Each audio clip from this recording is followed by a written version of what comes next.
What's up, my beautiful people? Welcome back to See It Through My Eyes. Once again, the three-man group is back together again. I'm your host, Richie, here with the black man and the cameraman. Hola. Nice. So today we're going to be reacting to another video from the channel Kait Ann Michelle. And today's video is going to be called, well, technically the entire video is already called, 10 Things Men Need to Know About Women Before They Die. I'm just kidding, before they turn 40. Okay, we're gonna be. So basically, before we die. Some of us are only a couple years away. Shut up. But check out the original video. We're only gonna be reacting to a couple of things. We might not be doing all 10 because this is a very lengthy video. Please go check out the entire video and the channel. We have subscribed and been subscribed to the Kait Ann Michelle. Real nice lady. Love her takes. Some things agreed, some things we don't. But with that being said, let's get right into it, baby.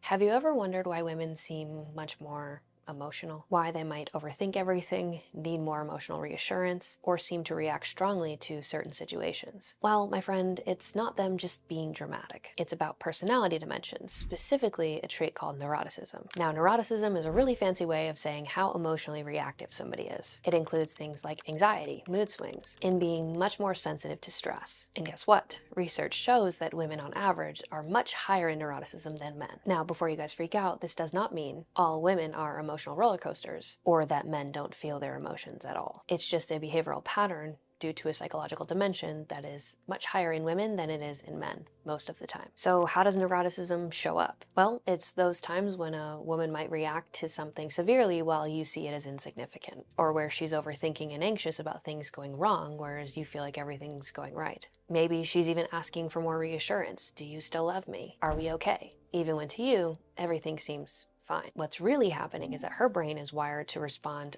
more emotionally to stress and uncertainty. Now, here's where things get tricky. A lot of men see this as she's being too emotional or always overreacting. And you might feel frustrated and think, why is she getting upset over something so small? What you need to understand is that it's not small to her. Her brain is processing it at a much bigger way. Well, what's the solution here then? It's much more simple than you'd think. First, don't try to fix everything. A lot of men want to just swoop in and solve the problem, but what women really need is for you to shut up, listen, and validate their feelings. Just saying something like, I can see this is really stressing you out, can go a really long way. Second, reassurance is your best friend. When she asks, are we okay? Instead of getting annoyed or reactive, offer some reassurance. This builds emotional safety, and the more secure that she feels, the less that she'll need to count on your reassurance. Now, as a side note, I gotta say, I hate using terms like masculine energy and feminine energy, but let's face it, they're everywhere. So relevant to this topic, I feel like we need to dive into what people actually mean when they use these terms. And for you to be able to understand them, it actually will help significantly improve your relationship. When people talk about masculine energy, they're typically talking about structure, order, and problem solving. It's the let's fix this mindset. On the flip side, feminine energy is described as being more fluid, emotional, and well, chaotic. And I don't mean chaos in a bad way. It's just less linear and more about feeling moment to moment. Now, do I love these labels? Not really. But this is ultimately why we even have these terms like feminine energy. It's about how we process and manifest emotions differently. Feminine energy, again, oriented towards something of chaos, means that emotions can feel like a whirlwind, shifting from joy to sadness to frustration in a matter of minutes. It's not necessarily about being unpredictable. It's about being deeply connected to what's happening in the moment. The masculine, on the other hand, leads towards stability with order, structure, and problem solving. So if you're a guy, then you might lean into thinking, I need to fix this emotional chaos. But again, you need to understand that women ultimately process emotions differently, and trying to fix their feelings like they're broken is the wrong way to go. One big mistake that men will make is trying to tell women how to feel, or trying to put their emotions in a box. And that is a big no. Again, when a woman is expressing her emotions, it is not a problem to be solved. It's more about experiencing the moment for what it is and allowing her to process in her own way. She's not looking for you to fix the problem. She's looking for a space to feel heard, seen, and validated. So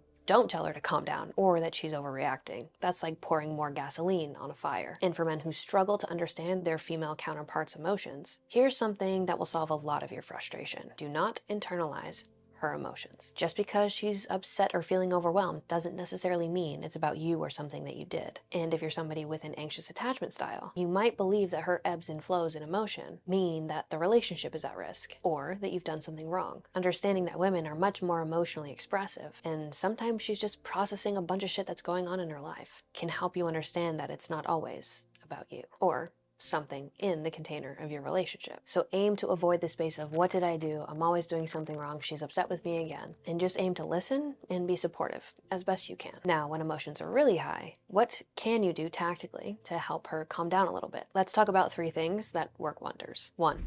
Affection. Physical affection is huge. Hug her, hold her hand. Even the smallest of a gentle touch can make her feel much more secure, calming her down and ultimately making her feel safe. Oftentimes, she just needs to feel close to you, and your physical affection can help bridge that gap. Number 2, words of affirmation. Tell her that she's valued, that she's loved, that everything is okay, and ultimately that you're there for her. Little things like literally saying, I am here for you, or you're doing great, can work wonders, and they'll make a huge difference. And number 3, and most importantly, make her feel secure. If you can create a sense of security, whether it's through your words or your actions, making sure that she knows no matter what, you've got her back, that literally, for women, is pretty much everything. But neuroticism, what do we think? Do we think that in our personal relationships, whether current or previous, do we feel that men tend to be the more chill and the women are the emotional roller coasters? Depends on the partner you're rolling with. Yeah, I've seen a bit of both from both sides. Okay, I guess I'll take it. So for me, I've seen partners that I've been with partners who were emotional roller coasters, emotional wrecks, emotional crashes outs. But yeah, you get the point. And these aren't amusement parks, guys. These roller coasters are bad. Yeah, those aren't the rides you want to be riding on. And then I've been with women who are just completely like, just the doors closed and you got to be right there like, are you okay? Yep. And they just won't open up. Uh I've also been on both sides where either I'm the emotional roller coaster and there's something going on within me, and it's taken some years for me to have to do a lot of that work within myself. And then there's also been times where it's hard for me to open up to really discuss what's really going on, and I'm more avoidant. I guess those two would be the 2 terms, like avoidant and then just complete self destruction. Mm-hmm. Yeah. Anything else you guys got before we move on to the other point? Oh man, I don't know how to word it. Use Google. No. Okay. Make out with the phone. I Jesus. can't make out with the phone. So avoidant. I know, right?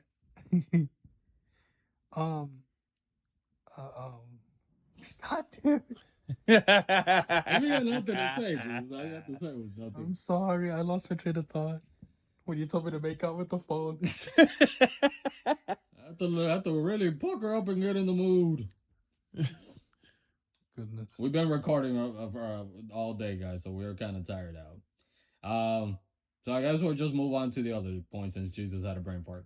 Which brings me to another personality dimension that's chronically overlooked in relationships: agreeableness. And this plays a large role in how women communicate and behave, and it's one that a lot of men just misunderstand. Agreeableness is basically how somebody values cooperation, harmony, and ultimately empathy. And people high in agreeableness, like women, are likely to put others' needs first and also avoid any ounce of conflict because they care a lot about keeping the peace. And this for women means that they're more nurturing, kind, and willing to compromise. But if you're not aware of this dimension, you might misinterpret some of these behaviors. If she's trying to smooth things over, she's not necessarily being passive. She's just naturally inclined to keep the peace. And this is why she might say, it's fine, I'm fine, even when things are actually bothering her. She's trying to avoid conflict or avoid fighting with you and aim to keep the peace so that things are harmonious. Now, here's where men tend to misunderstand this. You might think that just because she's avoiding conflict, that she agrees with everything that you're actually doing, where she might actually have strong feelings and it may not ultimately be okay. Women who are really high in agreeableness aren't going to feel comfortable addressing their concerns or voicing their frustrations like men do. She's likely considering your feelings and the relationship as a whole. So when she says things like, I'm fine, it may be that she doesn't want to argue about this right now, or that in regard to the context of everything that she's considering, to her, it may not be that big of a deal or not worth the argument that it could bring. And this can also lead to a huge miscommunication if you just take her words at face value. Just because she's not actively pushing back doesn't mean that everything is okay. So how the heck do you handle this dynamic? The key is not to just assume that because she says everything is fine, that everything is fine. Instead, what you want to do is create a safe space for her to actually express what's going on with her. In order to do this, you want to frame the response kind of like this. I know you said that everything is fine, but are you sure? Or how are you feeling about this? You just want to let her know that her feelings do matter and that she doesn't always have to keep the peace. The second thing that's really important is not to mistake her agreeableness for a weakness. Just because she's willing to compromise more often doesn't mean that she doesn't have a strong perspective. And if you allow her the space to express her opinions while also respecting her, it will always lead to a peaceful outcome, even if you guys do disagree. Now, if you want to dig a little bit deeper here and actually support somebody who you know is highly agreeable and also reserves themselves when it comes to expressing their emotions or opinions, then here's what you need to do.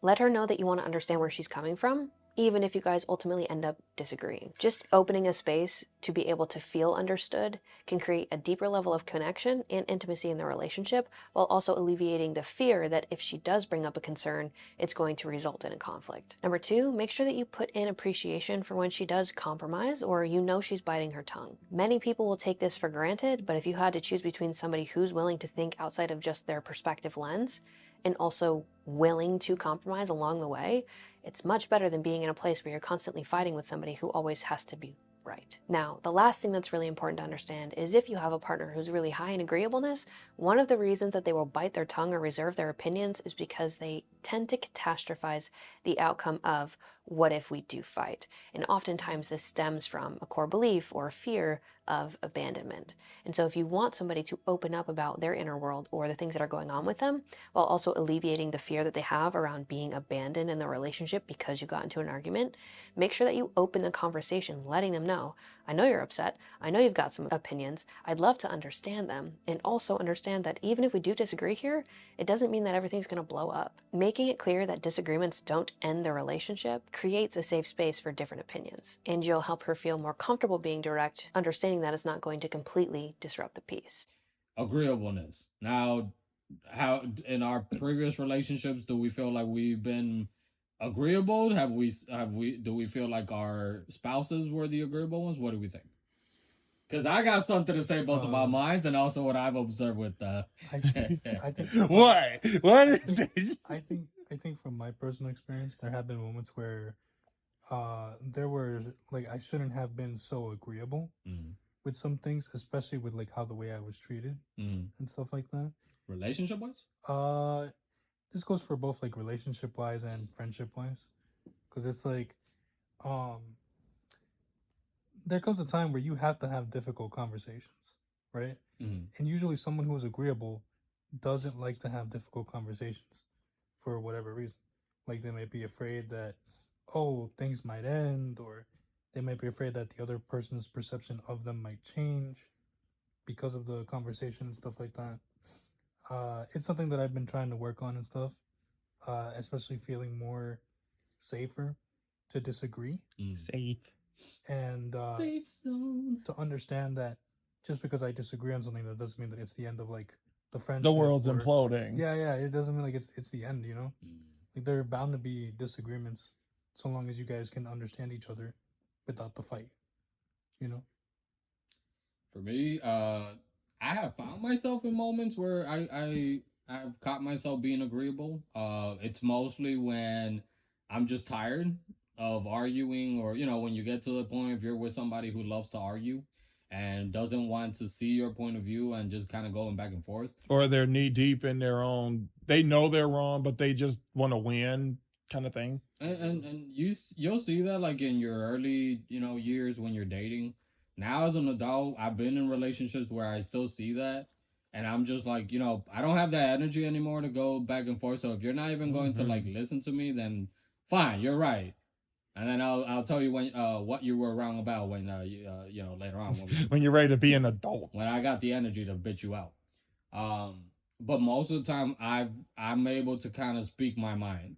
But I have seen in my past relationships where the woman was a little bit more agreeable before because of my short temper, right? But of late it's been, I feel it is a little bit more, especially with the person that I was mentioning about earlier, um where it's more of her personality just not wanting to be so confrontational and want to kind of keep like, one thing that we got to realize, those moments of uncomfortability, it comes with the relationships, and it's okay. Yeah. Friendships, relationships, whatever, you're going to have to get through that uncomfortable moment, and it's okay to feel uncomfortable. It's just, you How do you can't avoid it. maneuver? Yeah. Yeah. Ian. Okay. Um. Okay. I'm not gonna lie. I'm about to say. I think, like in my previous relationship, um, I'm pretty about to say the kind of more agreeable one on that kind of man, but I'm kind of like Jesus. It was kind of to a fault, especially one in particular where honestly, it's not that I just, allow. I wouldn't have allowed like actions of A through D to happen, but I did not speak up that it was something that bothered me. I didn't speak up on it. And that caused, other influences to get involved to speak up on my behalf. When I, as the man in this relationship, I should have put that standard of just, hey, can we talk? I just like this is something that's, bothering me. And then I'm just gonna call a spade a spade. In fairness, I don't think that relationship that I'm talking about was at a level of seriousness enough where she'd consider that. Where she considered that, like, actually having a, like, hard conversation and all of that. And that's a little bit on me because I put more into it than honestly was it's worth value. I'll give it on that end. So I don't know. As That's it. as somebody, as a friend that kind of went through all that shit with you, like, I remember that, and from the outside observation, not getting into all the the details, but I remember like seeing all that.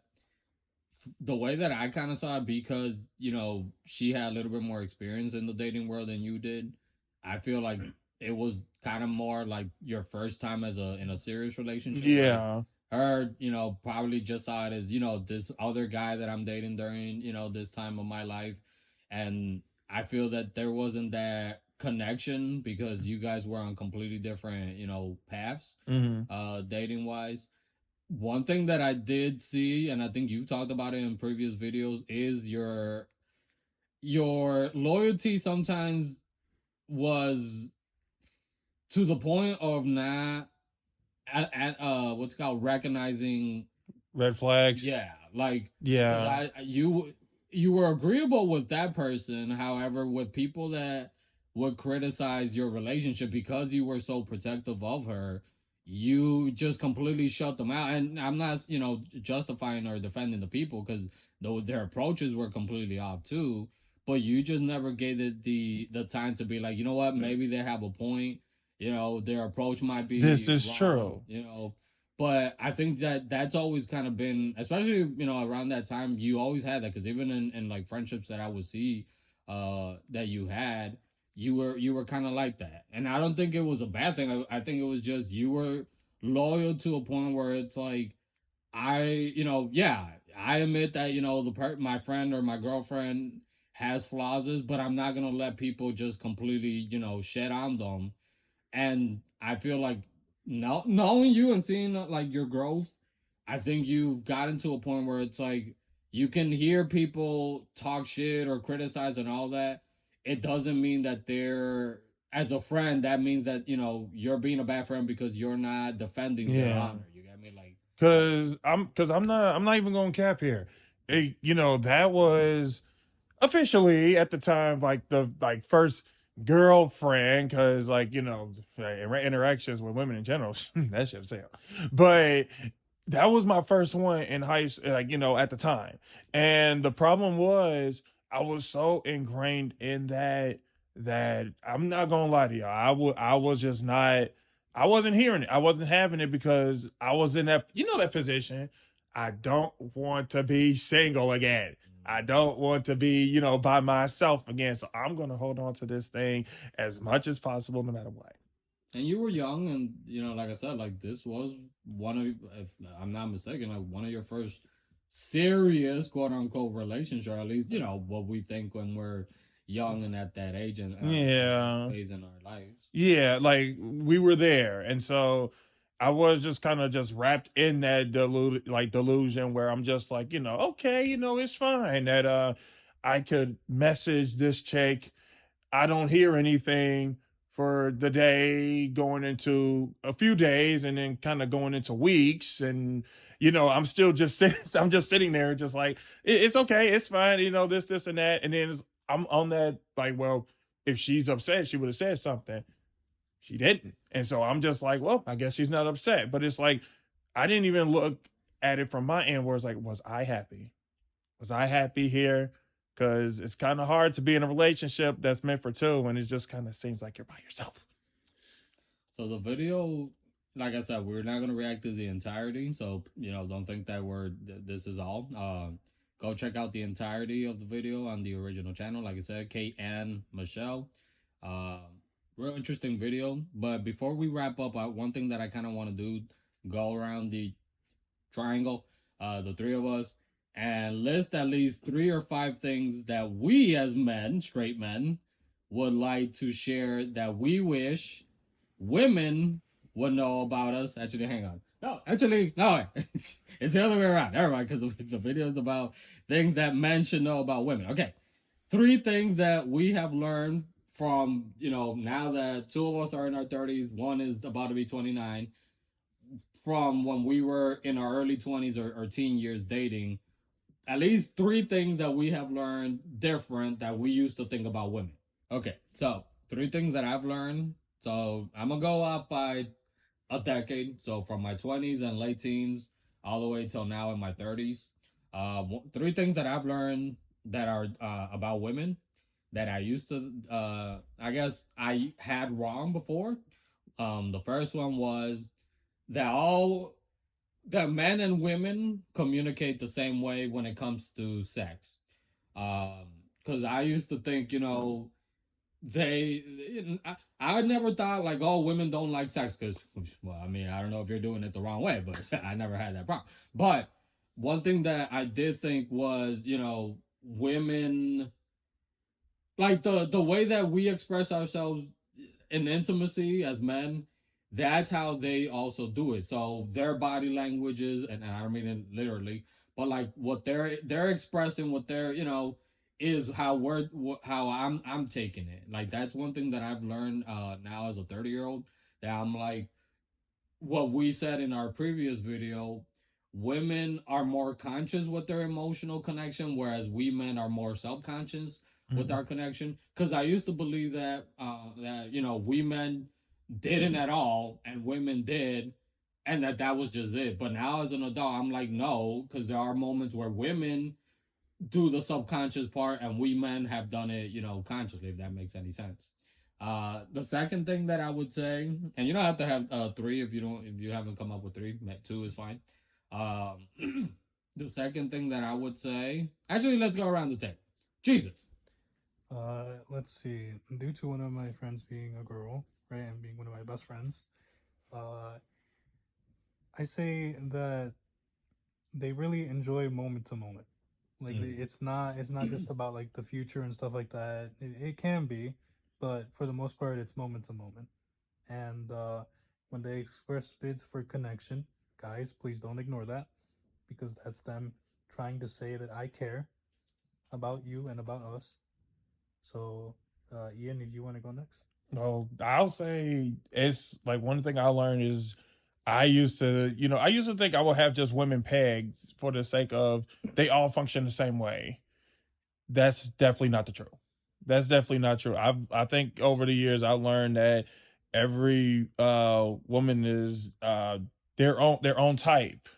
they're their own type. And then as a man, like if I would want a woman to kind of learn me based off of the type that I am, I got to be willing to do the same thing for them. I can't just be going off the default that, well, the way that I interact with my friend that's a female is going to be the same way that I interact with like this female who has deeper access to me, like on the level of a boyfriend. Because I knew I sometimes would get that wrong, but I would try to date where it's just like I'm like, we still friends, but I'm just boyfriend now, and it's just like I had to learn to kind of bump that up. Where yes, we're still friends, but it's like if I'm trying to get to know her a little bit differently, like I not to go there, but I remember even when you was trying to help me at least work up the confidence to talk to somebody, you was like one of the first things you said was like you gotta make it so that she sees you in a different lighting. It's not the same thing as just this is the friend, but you're showing that you got to have that potential. So definitely learn that for sure.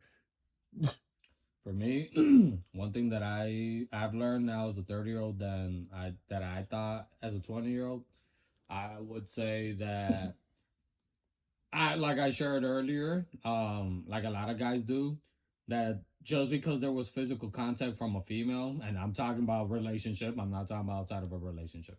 But like if I was in a relationship with a female and let's say we're laying down and she just happens to cuddle up next to me, that I would take that as, oh, she wants me to hop on her, and obviously consensual and everything, but I would misread that, and it took years for me to understand. Like, no, they want that, and low key, we do too. When especially if you have that connection with a person. Mm-hmm. So that was one, and my last one would be. I've learned that it's very important to allow expression, especially when it comes to emotions or art, or creativity like that.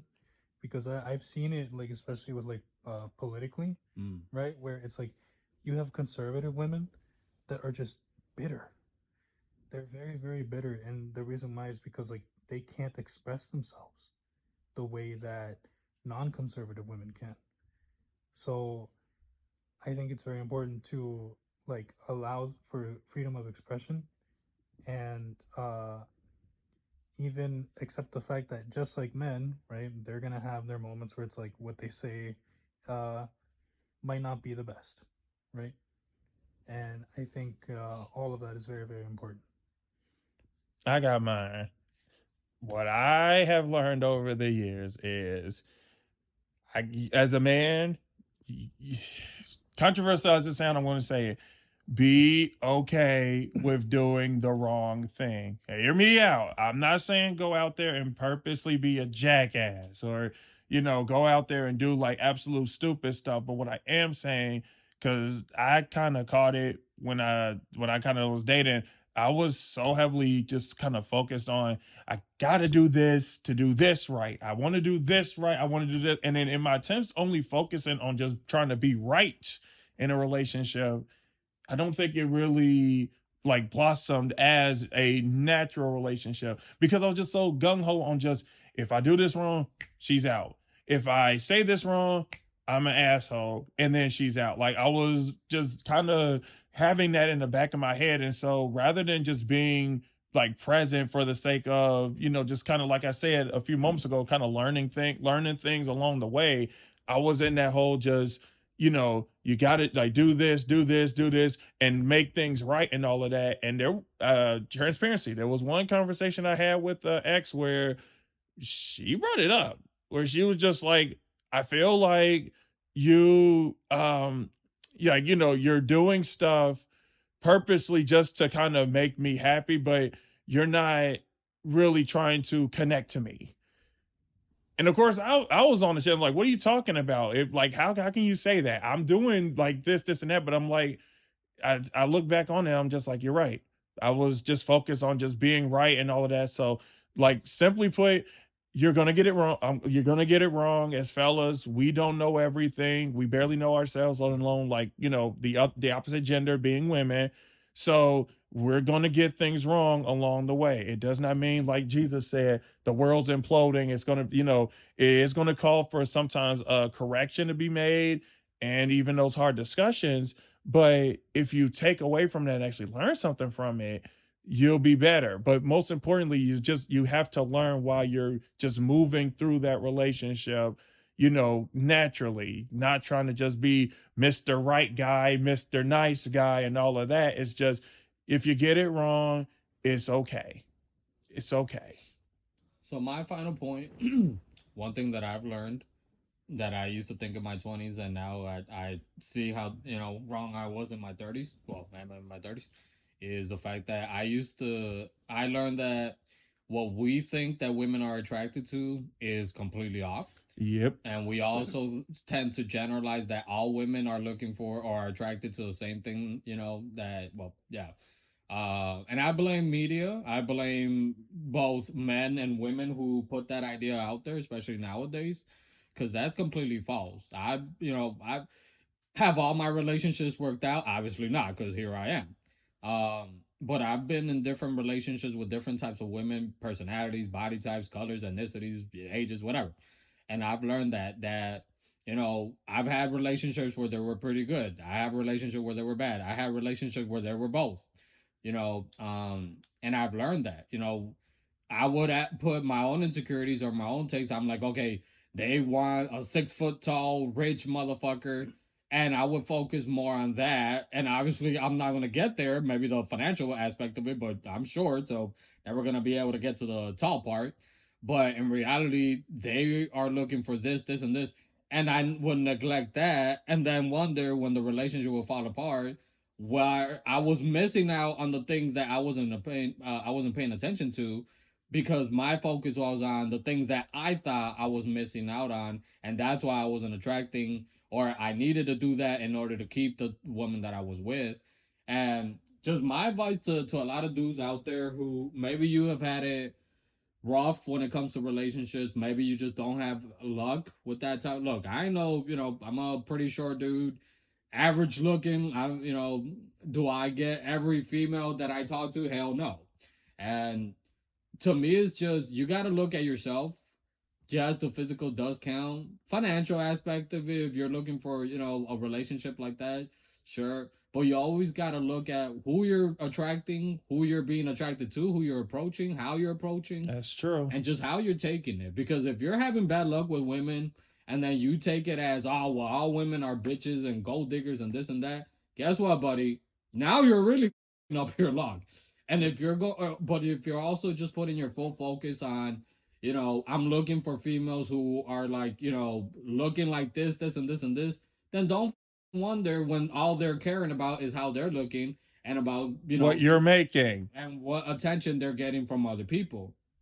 Like, I hate that when you get into a relationship and you're expecting them to change, but if that's what you were attracted to, then you can't complain that that's how they're going to be. That's how you got involved in the first place. So you as a man, or female, you got to know what you're looking for, not just what you're attracted to.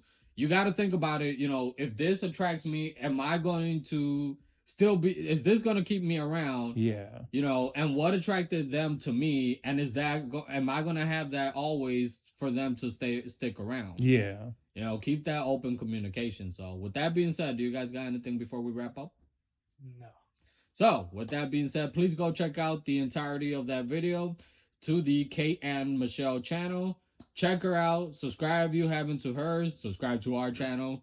We appreciate what she does. Real cool lady. A lot of good points of views from a female perspective on both men and femininity and masculinity, relationships, and all that. But if you haven't subscribed to our channel, please support us in helping us get to our milestone of hitting 1,000 subscribers. We're almost at 100. So if you haven't, please subscribe, share, like, download, all that. And if wherever you guys are, take care. If you guys, hopefully you guys like this. And if you guys are struggling when it comes to dating, attracting, or about your self-esteem, please guys, be careful who you turn to. Pay attention. Be open. Minded. Yeah, open-minded. And yeah, hopefully you guys take care. Hopefully your luck gets better. We'll see you guys next time. Take care. See you then.